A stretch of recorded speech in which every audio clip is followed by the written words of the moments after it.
ቤተክርስቲያን አታስፈልግም እንዳሉ ቤተክርስቲያን እየተሰራች ነው፣ አብሯት ነው። ካህን አያስፈልግም እንዳይሉ ሊቀ ካህናቱ አለ። ጥምቀቱ እንዳይሉ በሞቱ እየተጠመቀ ነው። ቁርባኑ እንዳይሉስ ደመ ማህተቡን አስጨብጦታል። እንደገደሉት ገዳይ፣ እንዳዋረዱት አዋራጅ፣ እንደ ሰቃዮቹ ሰቃይ ሳይሆን አብሮ መከራ ለመቀበል በመምረጡ ንጹሕ ነው ምንም አላደረገም እያለ በመመስከሩ የሞቱ ተካፋይ ሆኗል። ቤተ ክርስቲያን እኮ የለችም ምን ታስፈልጋለች ለመዳን የሚሉትን ሐሳብ የሚያፈርዝልን ካህን አያስፈልግም እንዳይሉ ሊቀ ካህናቱ ኢየሱስ ክርስቶስ አብሮት ነበረ። በአፍንጫው ሲፈስ በአፉ ደም ሲሞላ ከራሱ ደም ሲትጎለጎል አይኑን ሲጋርደው በሙሉ በደም ተለውሶ ነው ያየው። የሞተ እንዴት አምላክ ነው ትላላችሁ ብለው እኮ ነው የሚክዱብን። የደከመውን እንዴት ነው ብርቱ ትሉታላችሁ? የሚሞት እንዴት አምላክ ይሆናል ብለው እኮ ነው የተጠራጠሩት። ለመዳን የሚያበቃው ምንድነው ካላችሁኝ የእግዚአብሔር ቃል እንዲህ ይላል፣ በስመ አብ ወወልድ ወመንፈስ ቅዱስ አሃዱ አምላክ አሜን። የተወደዳችሁ የቤተ ክርስቲያን ልጆች ምእመናንና ምእመናት እንዲሁም ሕፃናት በልዑል እግዚአብሔር ስም እንደምን ሰነበታችሁ? እንደምን አላችሁ? አሜን። በቸርነቱ የጠበቀን እንደ በደላችን ያልከፈለን በኃጢአታችንም ያልተቆጣጠረብን ይልቁንም ለምስጋና ቃሉን ለመስማት በደጁ የሰበሰበን ልዑለ ባሕርይ አምላካችን እግዚአብሔር ይክበር ይመስገን፣ ይክበር ይመስገን፣ ይክበር ይመስገን። አሜን። እንደ እግዚአብሔር ቅዱስ ፈቃድ የእግዚአብሔርን ቃል እንማራለን። የአባቶቻችን አምላክ የእኛም አምላክ በመካከላችን ተገኝቶ እንዲያስተምረን እንዲመክረን ቅዱስ ፈቃዱ ይሆንልን። ሰምተን ለመጠቀም አምላካችን እግዚአብሔር ይርዳን። አሜን። ዛሬን ጨምሮ ለሚቀጥሉት 3 ወይም 4 ሳምንታት እግዚአብሔር ቢፈቅድ በነገረ ድህነት ዙሪያ በመዳናችን ዙሪያ አንዳንድ መንፈሳዊ ሐሳቦችን የእግዚአብሔር ቃላትን እያነሳን ታስታውሱ ከሆነ ከዛሬ ወር በፊት ክህነት መስዋዕትና መሰዊያ በሚል ርዕስ ለ5 ወይም ለ6 ተከታታይ ክፍለ ጊዜ ጥቂት የእግዚአብሔርን ቃላት እንደተማርን ታስታውሳላችሁ። አሁንም እጅግ ሰፊ የሆነውን ግን ደግሞ አንዳንድ ርዕሰ ጉዳይ ያነሳን እንማራለን። እግዚአብሔር ከሁላችንም ጋር ይሁንልን፣ ጥበቡን ምስጢሩን ይግለጽልን። አሜን። ባለፈው እንዳልኳችሁ ማስታወሻ ብትይዙ ጥሩ ነበር፣ ምክንያቱም ትምህርት ስለሆነ እስኪያስቡበት። ዛሬ የምናነሳው በብዙዎች ዘንድ ከቤተ ክርስቲያን አስተምህሮ ውጭ ያሉ እኛ ለመዳን እኛ መንግስተ ሰማያት ለመግባት እኛ በእግዚአብሔር ቀኝ ለመቆም እኛ መዳናችንን ፍጹም ለማድረግ እምነት ብቻ ነው እንጂ ልብ በሉ የነሱ አባባል ነው። ማመን ብቻ ነው እንጂ የሚጠበቅብን መልካም ስራ መስራትን፣ ጥምቀት መጠመቅን፣ ስጋውንና ደሙን ወይም ቁርባን መቀበልን ደግሞም ኦርቶዶክሳውያን እንደምንለው በተጋድሎ ሕይወት መጽናትን አያስፈልግም። በዋናነት ማመን ብቻ ነው የሚጠበቅብን የሚል ትምህርት አላቸው። ይሄም ብዙዎችን እንደሚያሳስት የታወቀ ነው። እምነት ብቻ እንጂ ሌላ ነገር ምንም አያስፈልግም የሚል ትምህርት አላቸው። ከነገረ ድህነት አኳያ ከመዳናችን ጉዳይ ጋር ይሄ ጥያቄያቸው እንዴት ይታያል? ኦርቶዶክሳዊው አስተምህሮ ምንድን ነው የሚለው ሰፊ ትምህርት ሆኖ እኔ ግን ለዛሬ ለ40 ደቂቃዎች እግዚአብሔር ቢፈቅድ ለምንድን ነው እነዚህ አካላት ማመን ብቻ ነው የሚበቃን ማስረጃ አላቸው ብለን ስንፈትሽ አንድ ሐሳብ መሞገቻ አድርገው ያቀርባሉ።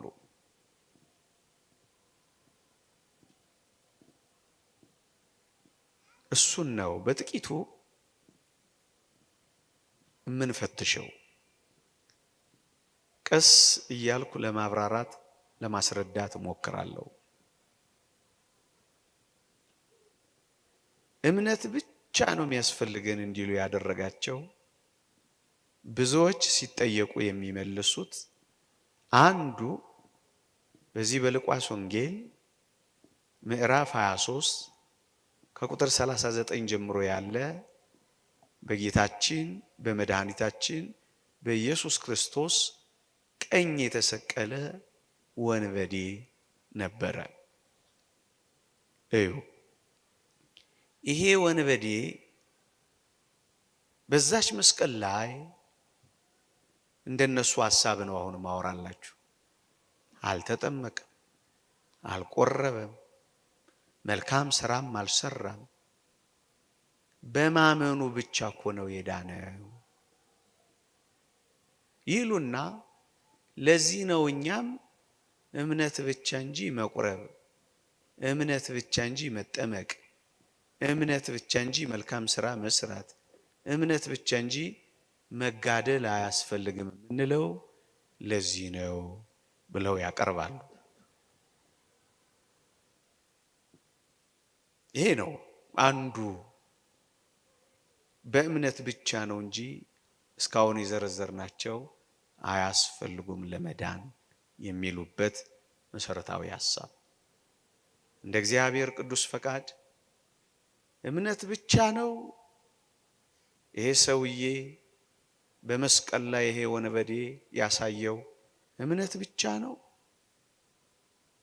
ምን ማለት ነው? የዚህ በቀኝ የተሰቀለው ወንበዴ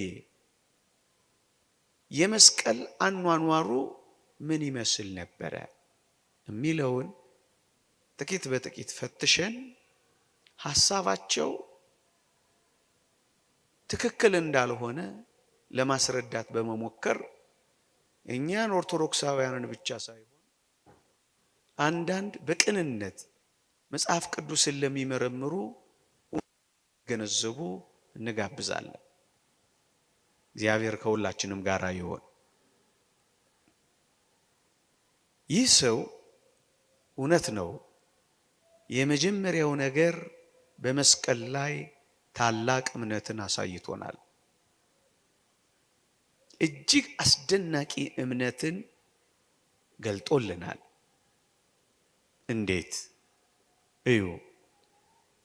የተወደደ መድኃኒታችን ኢየሱስ ክርስቶስን እንደ ወንጀለኛ እንደ ወንበዴ በቀኙ የተሰቀለው መሃል ላይ የተሰቀለው ደግሞ አጠገቡ የተሰቀለው ወንበዴ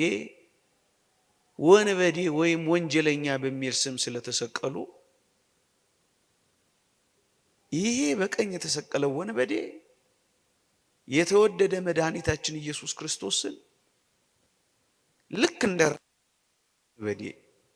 ልክ እንደ ራሱ ወንጀለኛ አድርጎ መቁጠር።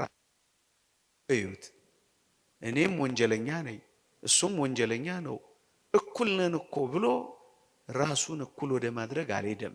ይልቅስ ምን አለ? ጌታ ሆይ አለው እንጂ።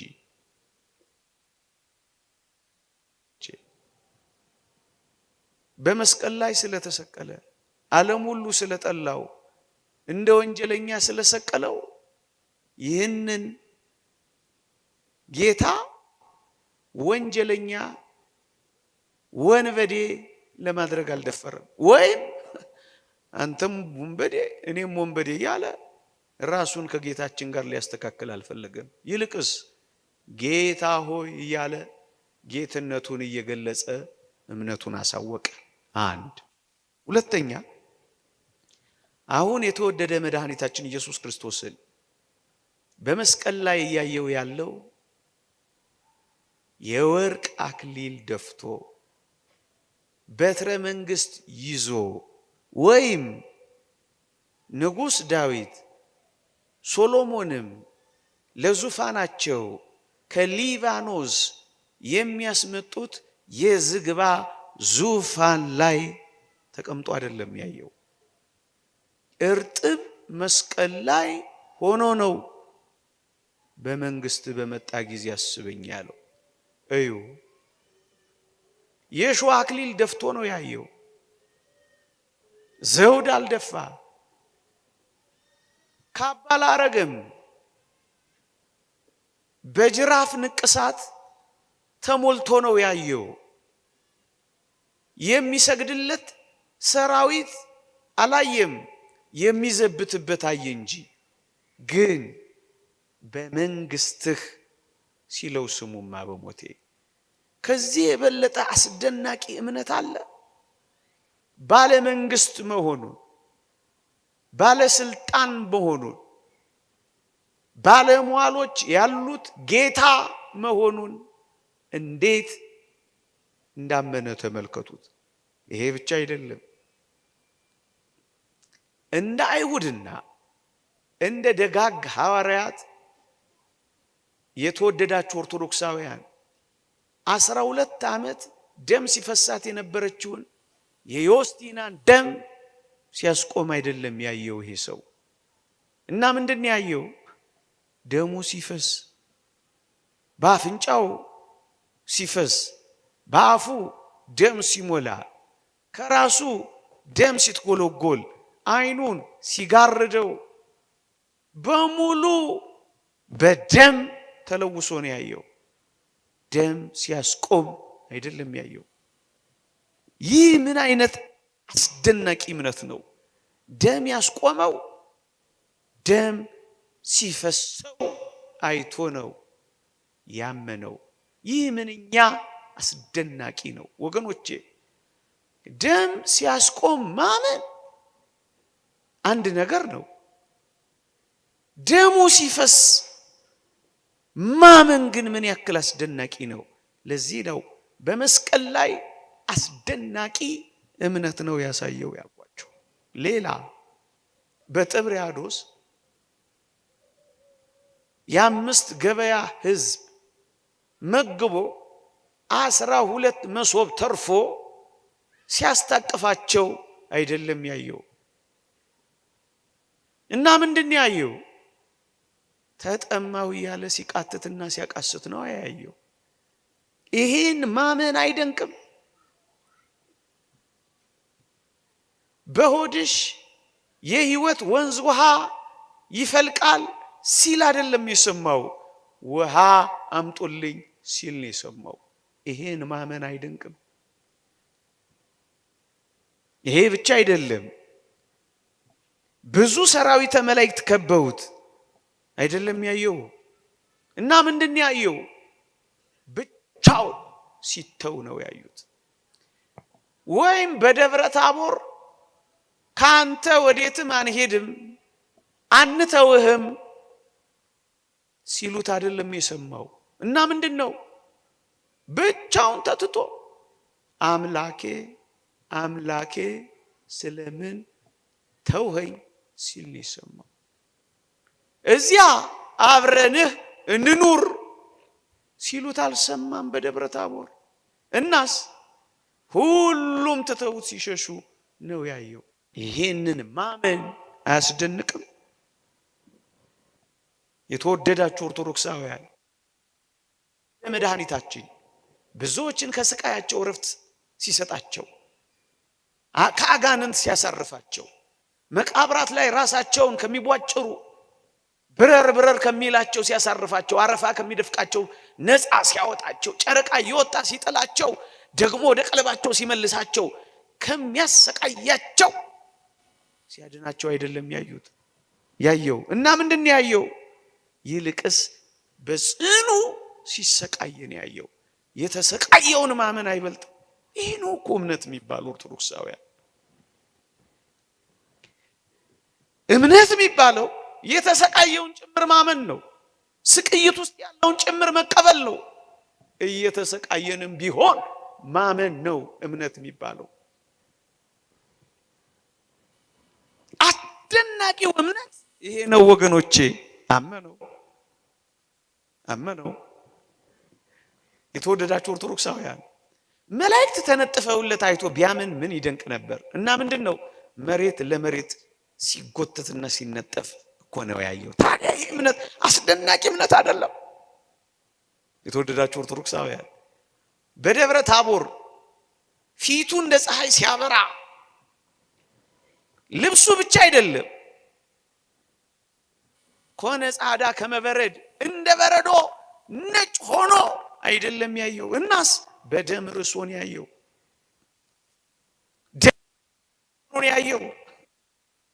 ታቦር ላይ እንደዛ ያዩት ሲሸሹ እግዚአብሔር ያሳያችሁ። እነሱን ለመውቀስ ፈልጌ አይደለም። በመስቀል ላይ ግን አልባ የሆነውን ማመን እንዴት አስደናቂ እምነት ነው! አዎን እምነትን አሳይቶናል። አስደናቂ እምነትን አሳይቶናል። ለዚህ ነው አባቶቻችን ሁለተኛው አብርሃም የሚሉት ፀሐይን አይቶ ጨረቃን አይቶ ነው ያመነው። ከዋክብት ሲረግፉ አይቶ ነው የተደነቀው። ሁለተኛው በፍጥረታት ውስጥ አምላኩን ያመነና ያወቀ ሁለተኛው አብርሃም የሚባለው እሱ ነው። እንዲህ አድርጎ ነው ያመነው። የተወደዳችሁ ኦርቶዶክሳውያን፣ እርቃኑን አይቶ አንጸባራቂ ልብሱን አይደለም፣ እርቃኑን አይቶ ነው ያመነው። ታዲያ ያስደናቂ እምነት አለ። አዎን አስደናቂ እምነት ነው እንጂ ያሳየን። አስደናቂ እምነት ከዚህ በላይ ምን አለ ወገኖቼ? እጅግ ከፍ ያለውን ሐሳብ ደግሞ ላቀርብላችሁ። የተወደዳችሁ ኦርቶዶክሳውያን፣ ሲሞት ሲያየው ፍጡር ነው ብሎ አልተጠራጠረው። አንዳንዶች እስከ ዛሬ ድረስ የካዱት የሞተ እንዴት አምላክ ነው ትላላችሁ ብለው እኮ ነው የሚክዱብን። የደከመውን እንዴት ነው ብርቱ ትሉታላችሁ? የሚሞት እንዴት አምላክ ይሆናል ብለው እኮ ነው የተጠራጠሩት። ይህ አስደናቂ እምነት ምን እንደሆነ ታውቃላችሁ? እየሞተ ማመን። ሲሞት ተጠራጥሮ ፍጡር አለማድረግ፣ ይህ አስደናቂ እምነት ነው። ይልቅስ ምን አለው? በመንግስትህ በመጣ ጊዜ አስበኝ አለው። ባለ መንግስት መሆኑን፣ አስገቢ አስወጪ፣ ከፋች ዘጊ፣ ፈራጅ መሆኑን እኮ ነው ያወጀው። በመንግስትህ የመንግስት ባለቤት ነህ አለው። አንተ ከጥንት ምድርን ፈጥረሃል፣ ሰማያትም የእጆች ስራዎች ናቸው የሚለውን ቃል ከቶም አላነበበም።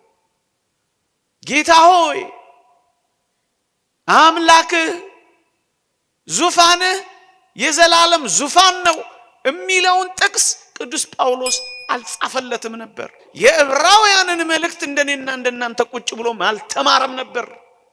ግንስ በመንግስት አለዋ። ሰው መሆኑን አይተው ተሰናክለዋል። እንደ አይሁድ ደግሞ እንዳንዳንድ መናፍቃን ሲሞት ሲያዩት ፍጡር አድርገውታል። ነብይ ብቻ አድርገውታል። ያችሁ የዚህ ሰው እምነት እንዴት አስደናቂ እንደሆነ ተመልከቱት። በመንግስት መስቀሉን መንግስት አድርጎታል። ሕፃን ተወልዶልናል፣ ወንድ ልጅም ተሰጥቶናል፣ አለቅነትም በጫንቃው ላይ ይሆናል። በመስቀል ላይ ያለው ባለመንግስት መሆኑን አውቋል። መስቀሉ ህዝቡን ነፃ የሚያወጣበት ዙፋን እንደሆነ አውቋል። እንዴት ያስደንቃል! እምነት ገነትን የሚከፍታት ሲኦልን የሚበዘብዛት ነው ለካ መስቀል ላይ ያለው። በመንግስትህ አለው።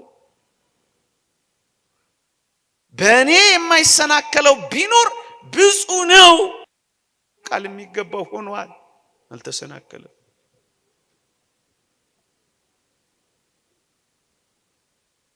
ደግሞስ የተወደዳችሁ ኦርቶዶክሳውያን ታስታውሳላችሁ፣ ጌታችን በመስቀል ላይ የሚያደርጉትን አያውቁምና ይቅር በላቸው ብሎ ሲጮህና ሲለምን ሰምቶታል።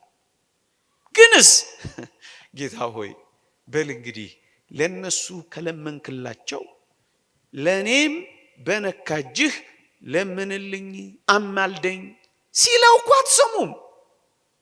ኦርቶዶክሳውያን እንዴት ያለ አስደናቂ እምነት እንደሆነ የምትረዱት አስበኝ ነው ያለው። ምን ማለት ነው? አማልደኝ፣ በነካጅ ለምንልኝ፣ ደግሞም ጸልይልኝ አላለው። የባህሪ አምላክ መሆኑን እንዴት እንደተረዳው ተመልከቱ። አስበኝ። ለዚህ እኮ ነው እኛ ሲሞት ስናየው ፍጡር ያላደረግ ነው።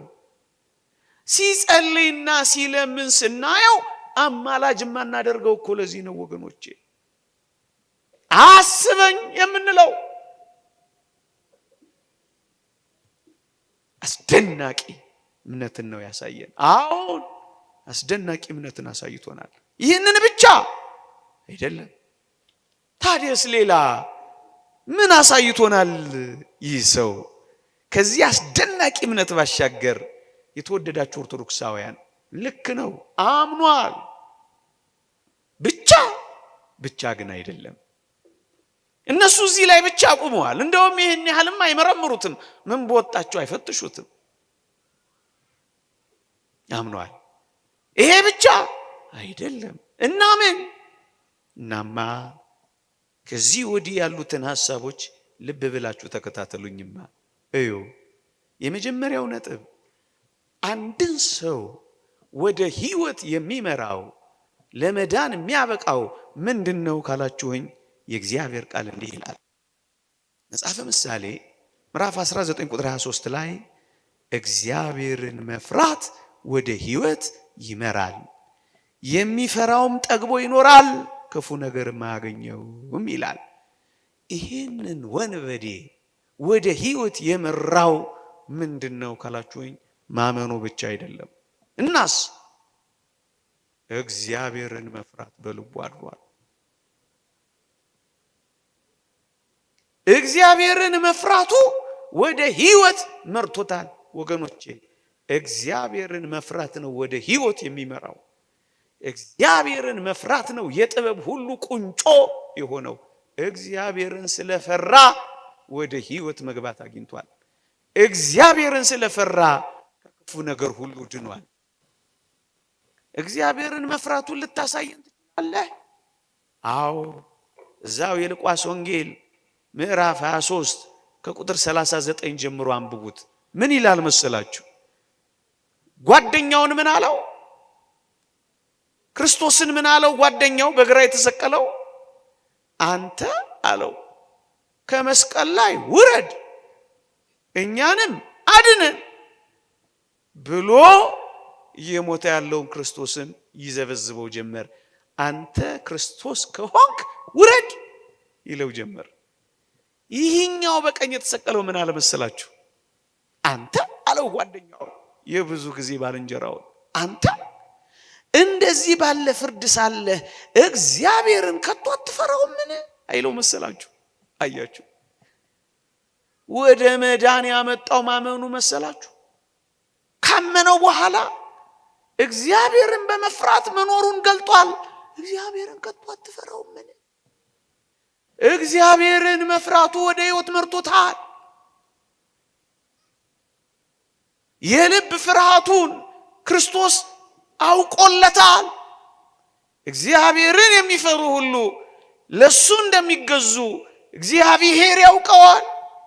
ከቶ አትፈራውም? ምን ያኛውን እኮ ነው እንደዚህ የሚለው፣ አንተ እንደዚህ ባለ ፍርድ ውስጥ ሆነ እንኳን እግዚአብሔርን አትፈራውም ወይ? እግዚአብሔር እኮ ነው እኮ ነገሩ። ፍራው። ምን አረገ? እግዚአብሔርን ፈራ። አንድ ሁለተኛስ ይሄ ብቻ አይደለም፣ ሌላስ? ጽኑ የሆነ ጸጸት ደግሞ አድሮበታል። ምን ማለት ነው? ራሱን ወቅሷል፣ ንስሐ ገብቷል። ይሄንን ማሳየት ይቻላል? አዎ። ምን ይላል መሰላችሁ? እንዲህ ይላል። እዚያው የሰጧችሁ ጥቅስ ላይ አንብቡት። እንዲህ ይላል፣ ለጸጸትና ለንስሐ በመብቃቱ ሌላውን ሁሉ እንዲቀበል እግዚአብሔር ያደርገዋል። ምክንያቱም በራሱ ላይ መፍረድ ጀምሯል ይህ ወንበዴ። እንዴት ብሎ? እንዲህ ይላል፣ እኛስ ስላደረግነው የሚገባንን እንቀበላለን። ይሄ ሰው ግን እኮ ንጹሕ ነው አለዋ። እኛስ አድርገነዋል፣ ፍርድ ይገባናል አይል መሰላችሁ? ንስሐ ማለት ከዚህ ነው የሚጀምረው። ራስን ከመውቀስ፣ ራስን ከመክሰስ፣ ራስን ተጠያቂ ከማድረግ፣ ራስን ከመኮነን፣ ራስን ከመግለጥ ነው የሚመጣው። ሁለተኛ በዚያች በመስቀል በዛች 3 ሰዓት ውስጥ ራሱን ወቅሷል። ያደረገውን ኮንኗል። ያለፈ ሕይወቱን አውግዟል። ለኛስ ፍርድ ይገባናል፣ ይሄ ግን ንጹሕ ነው ማለት ጀምሯል። 2 እምነት ብቻ አይደለም ስላችሁ፣ 2 ሌላስ ምን ልትነግረን ትችላላችሁ ካላችሁ፣ ወይ አስደናቂ ነገር ደግሞ ልንገራችሁ። ምን?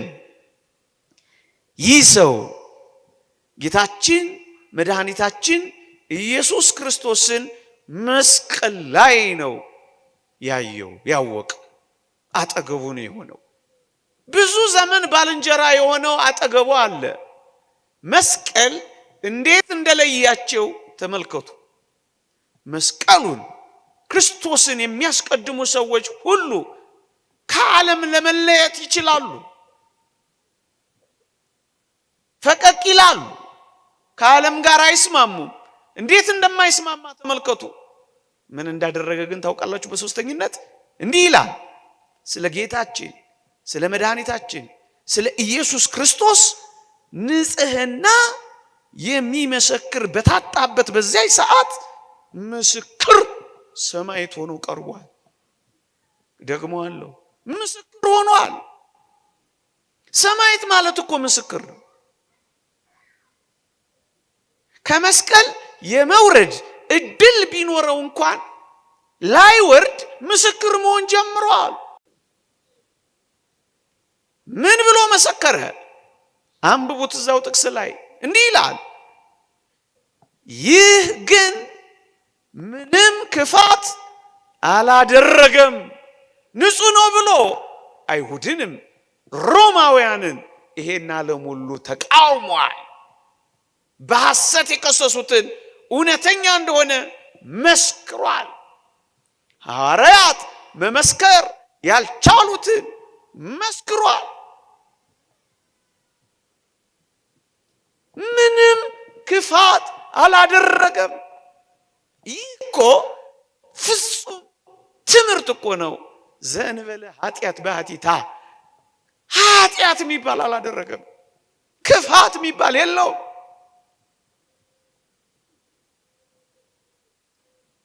ንጹህ በግ ነው ብሎ እኮ ነው የመሰከረው። ከዚህ የበለጠ ምስክርነት ምን አለ? ምስክርነት እኮ ከዚህ ነው የሚነሳው። ምንም ክፋት አላደረገም። ይህ ምስክርነት ምን አደረገው? በዚህ እውነትን እየመሰከረ አይሁድንም ሮማውያንንም ያንን ህዝብ ሁሉ ወቀሰ። መስቀል ላይ አዎ፣ እምነት ብቻ እንዳይመስልህ ምስክርነቱንም ስማው እንጂ ሰማዕትነቱንም ስማው እንጂ። እግዚአብሔር ቃል ይሄ ለመዳን ያበቃል ይላል። አዎ ምን ይላል? እንዲህ ይላል። የሮሜ መልእክት ምዕራፍ 10 ቁጥር 10 ላይ እንዲህ ይላል፣ ሰው በልቡ አምኖ ይጸድቃልና በአፉ መስክሮ ይድናልና ይላል። ምስክርነት ያድናል። ሰማዕት ሆኖ በሰው ሁሉ ፊት ብትመሰክሩልኝ እኔ በሰማይ ባለው በአባቴ ፊት መሰክርላችኋለሁ ይላል። ምስክርነት አድኖታል። ሌላስ ከዚህ በላይ ልንናገርለት የሚገባው ነገር አለ? አዎ አለ። እምነት ብቻ ነው የሚመስላችሁ አንዳንዶች፣ አይደለም። ጥልቅ ሕይወትን በዚህች አጭር ሰዓት ላይ ያሳየ አስደናቂ ሰው ሆኗል። ይህ ሰው ምን አሳየን? ይህ ሰው በአጭር ሰዓት አስደናቂውን የአዲስ ኪዳን የክርስትና ሕይወት እንደገለጠ ታውቃላችሁ ኦርቶዶክሳውያን? ምን ላንሳላችሁ? የመጀመሪያው ቅድም ያልኩትን እየተሰቃየ ያለውን ማመኑ እምነት አንድ። ሁለተኛስ እምነት፣ ተስፋ፣ ፍቅር፣ እነዚህ ሶስቱ ጸንተው ይኖራሉ ይላል አይልም? ሁለተኛው ተስፋ። ምን የሚል ተስፋ? በመንግስት በመጣ ጊዜ አስበኝ የሚል ተስፋ። ከዚህ ተስፋ የሚበልጥ ምን ተስፋ አለ? እምነት ማለት እኮ ያላዩትን ግን ተስፋ ማመንና መቀበል እኮ ነው። ከዚህ የበለጠ ተስፋ አለ? መጽሐፍ ቅዱስ ከዚህ የበለጠ ስብከት አለ? እምነት፣ ተስፋ።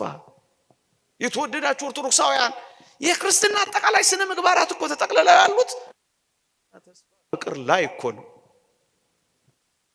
የለም እኮ የምናምነውን እንወደዋለን፣ እናፈቅረዋለን።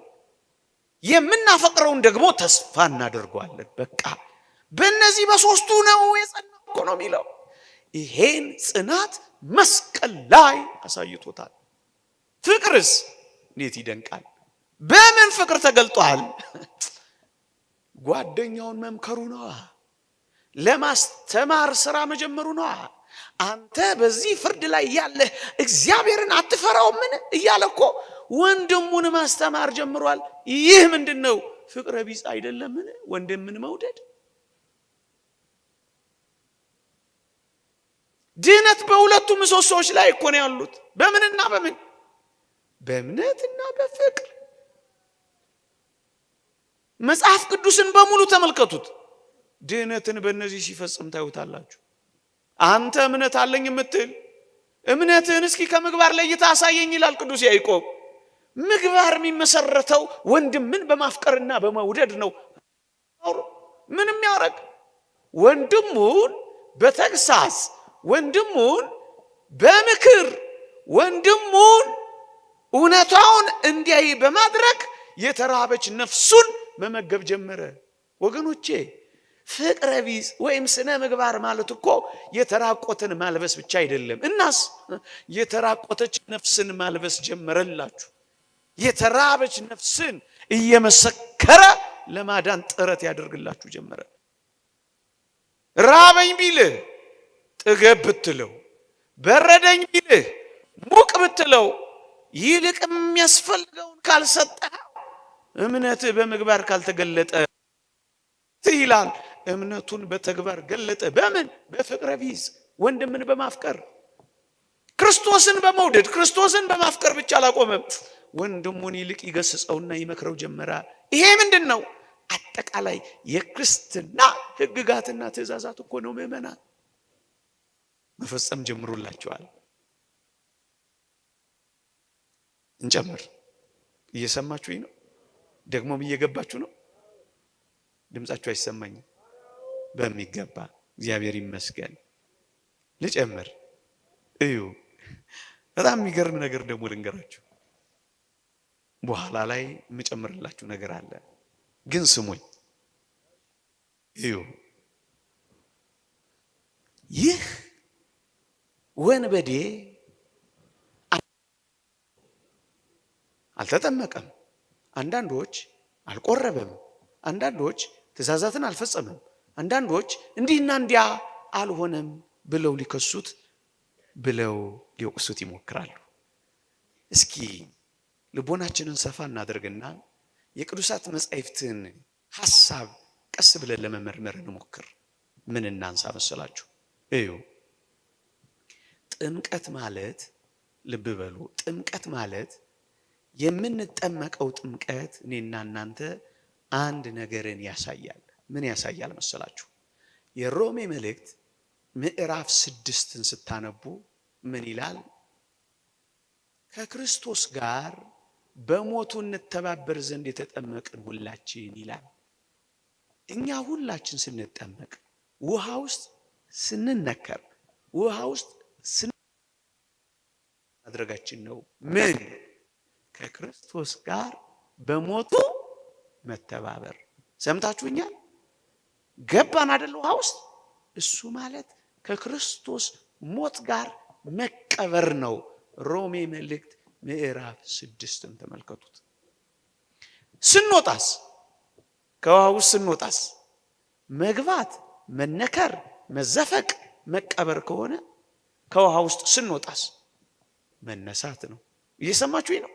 አንብቡት ሮሜ 6። ይሄ ምን ይባላል? ጥምቀት ይባላል። ከሞቱ ጋር ተባብረን በትንሣኤው ደግሞ አብረን እንነሳለን ስንል ነው እንደዚህ የተጠመቅነው። ወደዚህ ሰው ህይወት ልመልሳችሁ። ከክርስቶስ ጥምቀት ማለት ከክርስቶስ ሞት ጋር መተባበር ነው የሚለውን አንብበናል። ይሄንን ያዙና ይህ ሰው ከክርስቶስ ሞት ጋር ተባብሯል አልተባበረም? የክርስቶስ ሞት አምጪ ወይም ክርስቶስን እንዲሞት ያደረገው ሳይሆን እሱ ይህ ምንም ክፋት አላደረገም እያለ እየመሰከረ ስለ እውነት እየተናገረ በክርስቶስ ላይ ይሄን የማይናገር ወንበዴ ነው ያላለ ይሙት በቃ በተባለበት ዘመን እሱ ግን ከአይሁድ በተቃራኒ ቆሞ ከክርስቶስ ከሞተው ጋር አብሮ ለመሞት የተዘጋጀ መሰለ። ምን ብሎ? ይሄንን የማያደርግ ይቀጣል፣ ይሞታል በተባለችው አዋጅ ውስጥ ይህ ሰው ግን ንጹሕ ነው፣ ምንም ክፋት አላደረገም እያለ በመመስከሩ ምክንያት ምን ሆነ መሰላችሁ? ከሞቱ ጋር የሚተባበር ሆኗል። በመስቀሉ ላይ በሞቱ የሚሳተፍ ሆኗል። እዩ፣ እንኳን ይሄ በመስቀል ላይ ያለው ክርስቶስን ያመነው ክርስቶስን በማመኑ ምክንያት የትኛውም አይነት መከራ ቢቀበል ፈቃደኛ ሆኖ እውነትን መመስከር የጀመረው ቀርቶ እኔና እናንተ በምስጋና በሕይወታችን የሚመጣውን ሁሉ መከራ በምስጋና ብንቀበል መጽሐፍ ቅዱስ ምን ይላል መስላችሁ? ከመስቀሉ ሞት ጋር ተካፋይ ሆናችሁ ይላል። እንዲህ ይላል የእግዚአብሔር ቃል። ቅዱስ ጳውሎስ ለፊልጵስዩስ መልእክት ክርስቲያኖች ምን ይላል? በመከራው እካፈላለሁ በሞቱም እመስለዋለሁ ይላል። በመከራው መካፈል በሞቱ መምሰል ነው። ከመስቀሉ ስቃይ ጋር መካፈል ነው። እዩ፣ ይህ ሰው ታዲያ መከራ እየተቀበለ ግን እግዚአብሔርን እያከበረ ስለ ጌታችን እየመሰከረ ስላለ ምን እያደረገ ነው ካላችሁኝ፣ መስቀሉን እየተካፈለ። እየሰማችሁኝ ነው? ከሚገርሉት ጋር አልተባበረም፣ ከሟቹ ጋር ተባባሪ ሆኗል። ጅን ወቅሷቸዋል፣ ተሰቃዩን ግን ማክበር ጀምሯል። እናስ በሞቱ መስሎታል። በቃ ንጹሕ ወደ መሆን ለዚህ እኮ ነው ከኔ ጋር በገነት ትሆናለህ ብሎ የነገረው። ይህንን የሞት ትብብር ስለጀመረ ነው። እኛ እንኳን በምድር ላይ በምንቀበለው ክርስቲያናዊ መከራ በአኮቴት በምስጋና በዝምታ በጸጥታ ከኖር ደውያችን በሉት መከራችን በሉት መገፋታችን በሉት እንደ ገርል እንደ ሰማዕትነት እንደ ምስክርነት ይቆጠርልናል። በሞቱ እመስለዋለሁ ቢሆንልኝ በትንሣኤው አብሬ ልኖር እመኛለሁ ይላል። ሞቱ ትንሣኤው።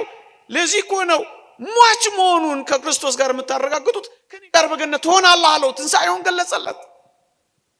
አያችሁ፣ በሞቱ ተባባሪ ሆነ። በሞቱ ተባባሪ ሆነ ማለት ክርስቶስ እየሞተ ነው፣ እርሱም አብሮት ለመሞት ተዘጋጀ። ሌሎች እንደሸሹት አልሸሸም። በቃ እውነት እየመሰከረ ወደ መሞት ቀረበ። ይሄ ምንድነው? የተወደዳችሁ ኦርቶዶክሳውያን፣ ይሄ ሞት የክርስቶስ ሞት ጥምቀት ይባላል በመጽሐፍ ቅዱስ። በደንብ እየገለጽኩት እንደሆነ አላውቅም። የክርስቶስ ሞት ጥምቀት ይባላል። ታስታውሱ ከሆነ የቅዱስ ዮሐንስ የቅዱስ ያዕቆብ እናት ጌታችን ጋር መጣ። አንዱን በቀኝህ አንዱን በግራህ እባክሽ ሹምልኝ አለችው። ጌታ ምን አላት? እኔ የምጠመቃትን ጥምቀት ልትጠመቁ ትችላላችሁን ብሏቸዋል። ሞቱ ምን ትባላለች? ጥምቀት። አያችሁ፣ ይህ ሰው ከእውነተኛው የክርስቶስ ሞት ጋር አብሮ በመሆኑ ለመውረድ ሳይሆን ከክርስቶስ ጋር ለመኖር በመቁረጡ ለመውረድ እንደ ጓደኛው ከመስቀል ወርዶ ሌላ ዘመን ጨምሮ ውንብድና አይደለም ያማረው። ምንድን ያማረው? መውጣት። ያኛው መውረድ። ይህስ ከክርስቶስ ጋር በመንግስት በመጣ ጊዜ ምን በለኝ አብሮ መኖር ነው። ይሄ ምንድን ነው? መሞቱን አብሮ ተባብሮታል። በዚህ ምክንያት ክርስቶስ የምጠመቀውን ጥምቀት የምቀበለውን ጽዋ ለተዘጋጀላቸው ነው አላለም? ይሄው የተዘጋጀው ጥምቀት ሞቱን አብሮ ተጠመቀ። እኛ እኮ ሞቱን በሚመስል ሞት እንተባበር ዘንድ ነው እኮ የምንጠመቀው። ይህስ እውነተኛውን ሞት ተባበረ። ኦርቶዶክሳውያን ምሳሌ ልስጣችሁ።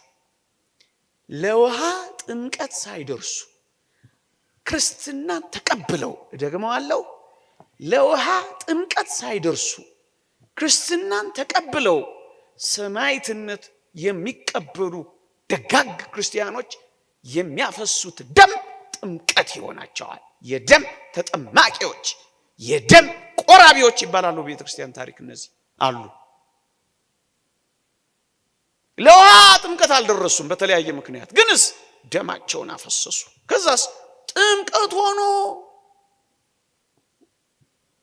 ይድናሉ።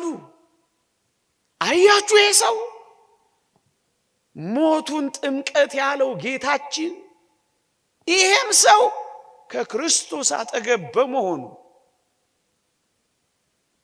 እንደገደሉት ገዳይ፣ እንዳዋረዱት አዋራጅ፣ እንደ ሰቃዮቹ ሰቃይ ሳይሆን አብሮ መከራ ለመቀበል በመምረጡ ንጹሕ ነው ምንም አላደረገም እያለ በመመስከሩ የሞቱ ተካፋይ ሆኗል።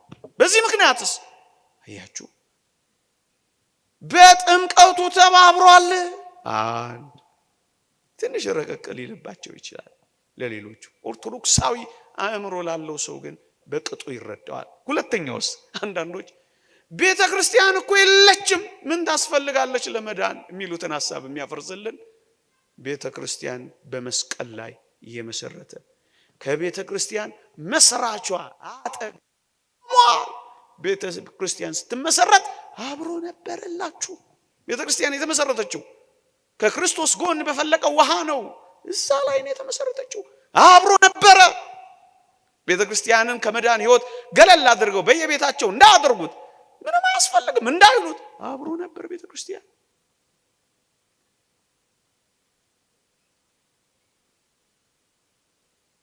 ካህና አያስፈልግም እንዳይሉ ሊቀ ካህናቱ ኢየሱስ ክርስቶስ አብሮት ነበረ። አጠገቡ እኮ የሆነው ዋናው ሊቀ ካህናት እኮ ነው። የክህነት ባራኪው ሿሚ ሻሪው ሰያሜው ለካህናት ካህናትን የሚሾም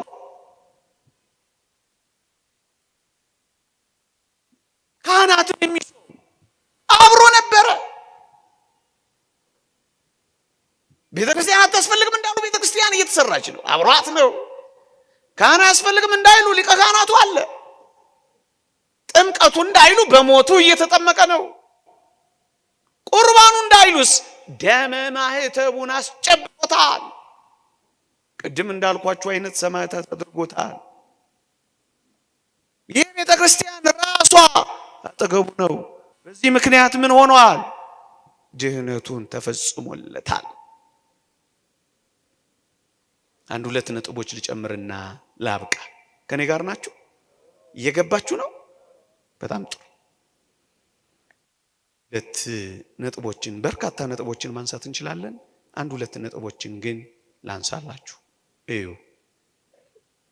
ይህ ሰው አንዳንዶች ልክኛ እንደምንቆርበው፣ ልክኛ እንደምንጠመቀው፣ ልክኛ እንደምንተጋው፣ እንደምንጋደለው አይነት ነገር በዚህ ወንበዴም ውስጥ ያስቡና ነው አያስፈልግም ቁርባን፣ አያስፈልግም ጥምቀት፣ አያስፈልግም ተጋድሎ፣ ማመን ብቻ ነው የሚሉት። እስካሁን ካብራራሁት ውጪ ይቺን ነገር ደግሞ በዋነኛ ነጥብነት ያዟት። ምን እንደው እስካሁን ያብራራሁት አልገባቸው ካለ ቤተክርስቲያን መስቀል ላይ እየተመሰረተች ነው፣ ግንስ ተልእኮዋን ግን ገና አልጀመረችም።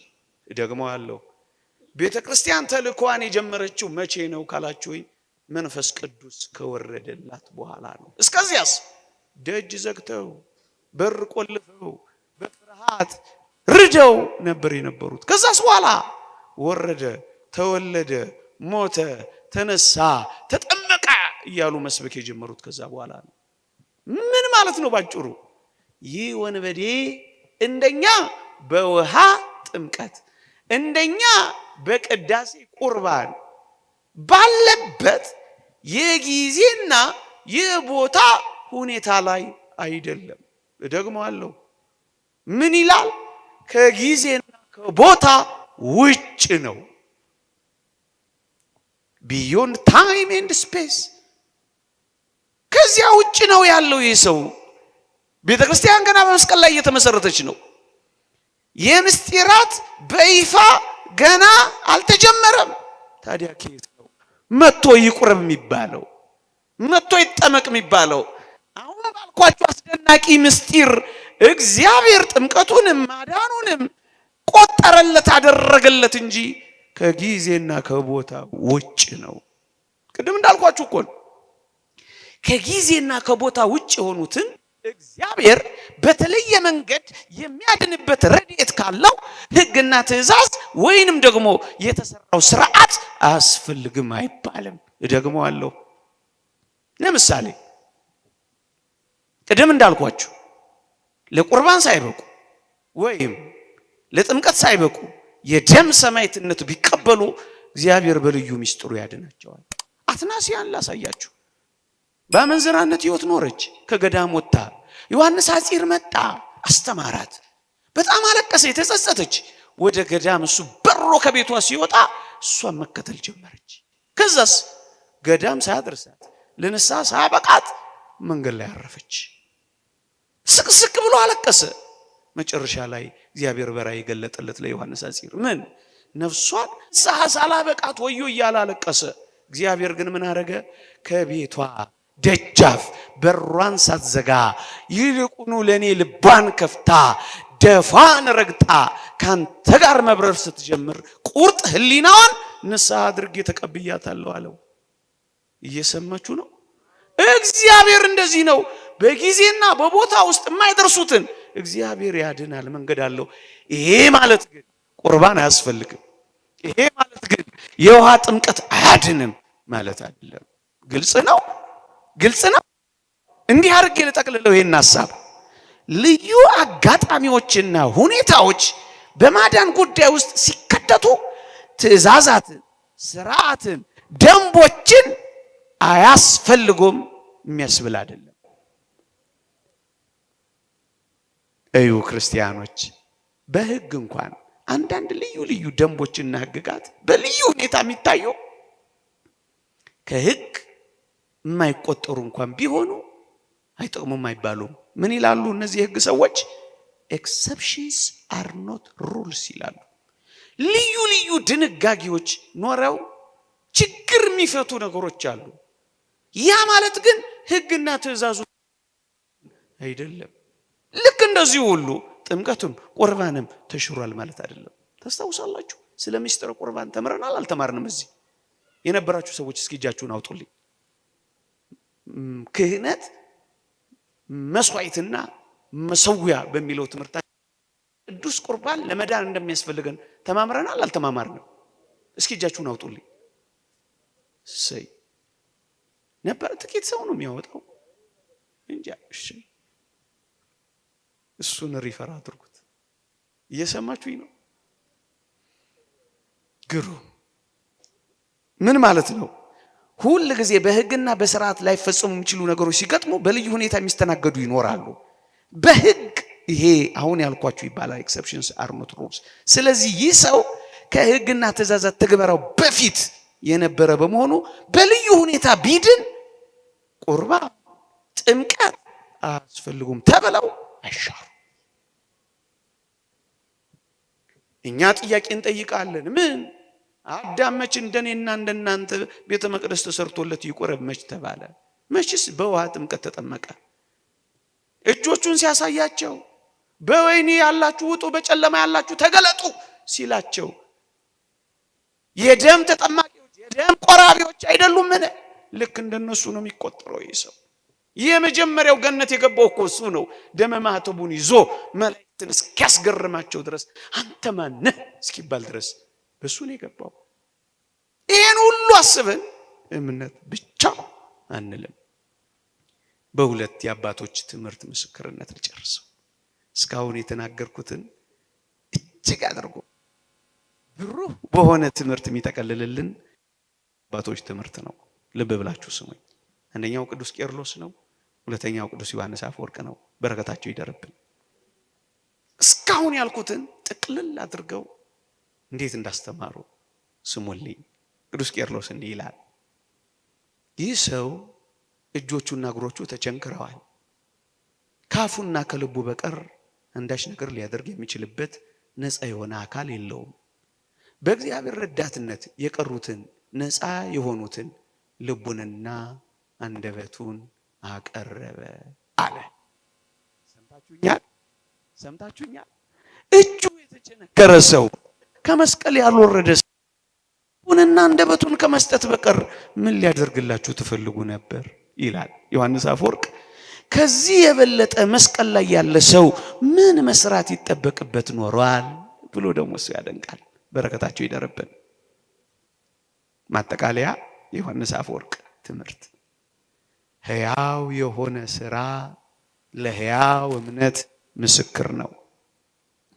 ከፍሬያቸው ታውቋቸዋላችሁ። ከምንም በላይ በተጠራንበት በአዲሱ ሕይወት ለመመላለሳችን ማሳያ ስነ ምግባራችን ነው ይልና ምሳሌ ያመጣል። ማንን? በጌታ ቀኝ የተሰቀለው። ምን ይላል? በጌታ ቀኝ የተሰቀለው ወንበዴ እምነቱን የገለጠው በስራ ነው።